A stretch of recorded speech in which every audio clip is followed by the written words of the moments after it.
Шексіз сүйіспеншілігіңе бола. О Құдай, маған рақым ете көр. Мейіріміңнің молдығына бола, қылмыстарымды өшіріп тастай көр. Мені әділетсіздігімнен арылтып, күнәларымнан түгел тазарта көр. Қылмыстарымды жақсы білемін де, күнәларым әрдайым тұр есімде.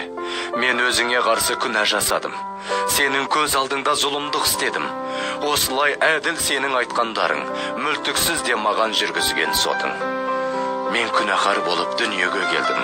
Құрсақта жатқанда күнәһар едім. Сен жүректің таза болуын қалайсың, жан дүниеме даналықта құясың. Құрбандық қаным бір көп, күнәмді кеше көр. Сонда көз алдыңда пәк таза болам. Күллі күнәмнен мені жуып шая көр. Сонда қардан да пак тазарамын. Шаттық үнін маған қайтадан естірте көр.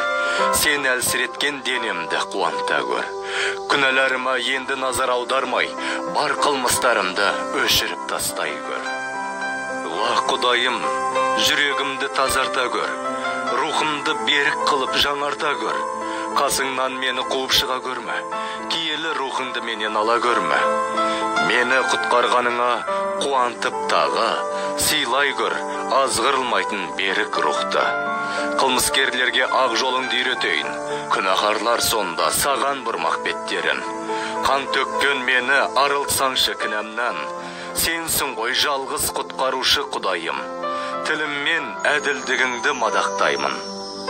Аузыма ерік бере көр, жаратқан ем. Сені емін еркін мадақтап дәріптейін. Құрбандық шалуымды қаламай тұрсың. Өртеу құрбандығында ұнатпай тұрсың. Әйтпесе оларды ұсынар дедім. Ал Құдайға ұнамды сый, құрбандық, күнәсіне шынымен өкінген рух. Шын опық жеп бағынған жүрекке сен теріс қарамайсың, уа Құдай ем. Егеркіңмен Сионды өркендете көр, қамалын оның қайта тұрғыза көр. Сонда саған ұнамды пәк тартулар, шалынбақ һәм өртелетін құрбандықтар. Үстеліңе торпақтар да сұнылмақ, сенің жолыңа солар бағышталмақ. Забур 50-ші тарау.